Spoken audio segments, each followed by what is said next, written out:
Hello everyone, welcome back to this channel. Hope you all are doing great and learning English every single day. তো আজকের ভিডিওতে আমি আপনাদের সাথে share করব দুই ধরনের অ্যাডভান্স স্ট্রাকচার। তো এই দুটো স্ট্রাকচার ভালোভাবে বুঝতে হলে আপনাদের কিন্তু ভিডিওটা একদম প্রথম থেকে শেষ পর্যন্ত দেখতে হবে। তো চলুন তাহলে ভিডিওটা শুরু করা যাক। সমস্যাটা হলো যে আমি তাকে চিনি না। সমস্যাটা হলো যে আমার কাছে টাকা নেই। সমস্যাটা হলো যে সে আমাকে চিনতে পারেনি। সমস্যাটা হলো যে আমি তাকে বিশ্বাস করি না। তো ফ্রেন্ডস, এই টাইপের বাক্যগুলো কিন্তু আমাদের ডেইলি লাইফে বলার প্রয়োজন হয়। তো প্রথম স্ট্রাকচারে আমরা শিখবো এই টাইপের বাক্যগুলোকে বাংলা থেকে ইংলিশে কিভাবে বলতে হয়। তো এই প্রতিটা বাক্যে যে জিনিসটা কমন আমরা দেখতে পাচ্ছি সেটা হলো সমস্যাটা হলো যে।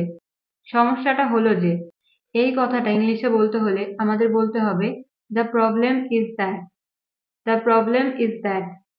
তো কমপ্লিট সেন্টেন্স স্ট্রাকচার হবে the problem is that plus sentence. মানে প্রথমে আমাদের বলতে হবে দ্য প্রবলেম ইজ দ্যাট এবং শেষে বলতে হবে সেন্টেন্স। তো এবার এই স্ট্রাকচারটা দিয়ে আমরা কয়েকটি এক্সাম্পল দেখব। প্রথম এক্সাম্পল হলো সমস্যাটা হলো যে আমি তাকে জানি না। সমস্যাটা হলো যে আমি তাকে জানি না। তো এই বাক্যটা ইংলিশে হবে the problem is that I don't know her. The problem is that I don't know her.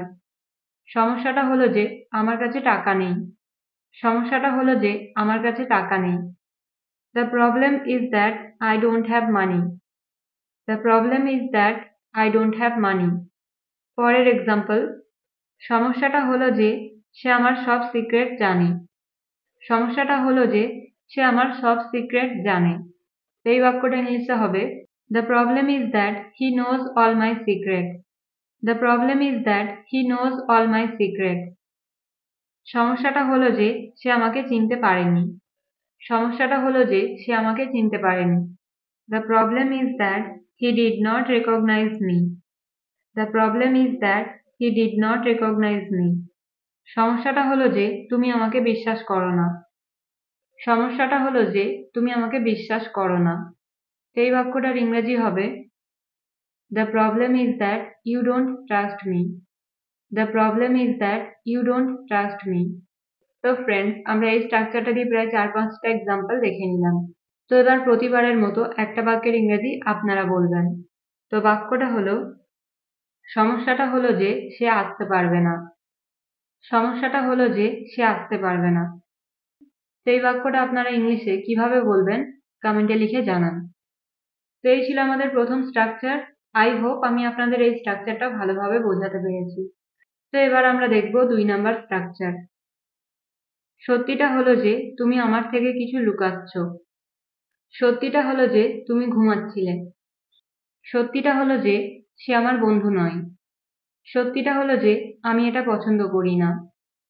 তো এই যে বাক্যগুলো আপনারা স্ক্রিনে দেখতে পাচ্ছেন, এইসব বাক্যগুলো কিন্তু আমরা আমাদের ডেইলি লাইফে ব্যবহার করে থাকি।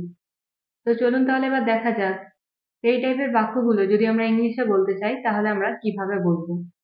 তো এই প্রতিটা বাক্যে আমরা কমন দেখতে পাচ্ছি সত্যিটা হলো যে। এই যে সত্যিটা হলো যে এই কথাটা ইংলিশে বলতে হলে আমাদের বলতে হবে the fact is that. The fact is that. তো এই টাইপের বাক্যগুলোকে ইংলিশে বলতে হলে ফার্স্টে আমাদের বলতে হবে দ্য ফ্যাক্ট ইজ দ্যাট এবং শেষে বলতে হবে সেন্টেন্স। ফার্স্ট আমরা বলবো দ্য ফ্যাক্ট ইজ দ্যাট এবং শেষে বলবো সেন্টেন্স। ওকে। তো এবার যাতে আপনারা আরো ভালোভাবে বুঝতে পারেন তার জন্য কয়েকটা এক্সাম্পল দেখা যাক। তো ফার্স্ট ওয়ান ইজ সত্যিটা হলো যে তুমি আমার থেকে কিছু লুকাচ্ছ। সত্যিটা হলো যে তুমি আমার থেকে কিছু লুকাচ্ছ। এই বাক্যটা ইংলিশে হবে The fact is that you are hiding something from me.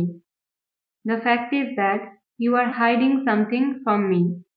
সত্যিটা হলো যে আমি তার সাথে কখনো কথা বলবো না।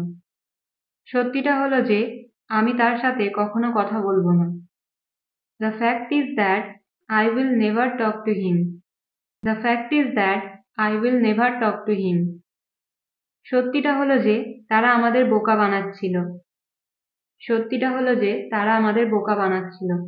তো এই বাক্যটার ইংরেজি হবে The fact is that they were making us fool. The fact is that they were making us fool. সত্যিটা হলো যে আমি কিছু করিনি। The fact is that I did nothing. The fact is that I did nothing. সত্যিটা হলো যে আমি তাকে পছন্দ করি না। এই বাক্যটার ইংরেজি হবে The fact is that I don't like him. The fact is that I don't like him. তো এই স্ট্রাকচারটা দিয়ে আমরা 5টা এক্সাম্পল দেখে নিলাম, আর আশা করছি আপনারা এই স্ট্রাকচারটাও ভালোভাবে বুঝতে পেরেছেন এবং আজকের পর থেকে আপনারা এই টাইপের বাক্যগুলো ইংলিশে সহজে বলতে পারবেন। তো এবার এই স্ট্রাকচারটা থেকে আপনাদের প্র্যাকটিসের জন্য একটা সেন্টেন্স। সত্যিটা হলো যে সে আমাকে চড় মেরেছিল। সত্যিটা হলো যে সে আমাকে চড় মেরেছিল। তো এই বাক্যটার ইংরেজি কিন্তু আপনাদের কমেন্টে লিখে জানাতে হবে। তো ঝটপট কমেন্টে লিখে জানান যে এই বাক্যটা আপনারা ইংলিশে কিভাবে বলবেন। তো ফ্রেন্ডস, এই ছিল আমাদের আজকে 2 ধরনের অ্যাডভান্স স্ট্রাকচার। আই হোপ ভিডিওটা আপনাদের জন্য ইউজফুল হবে। তো আজকের ভিডিওটা যদি আপনাদের ভালো লেগে থাকে অবশ্যই লাইক করবেন, কমেন্ট করবেন এবং শেয়ার করবেন। তো আবার একটা নতুন ভিডিওর সাথে দেখা হচ্ছে। Till then stay happy and keep learning.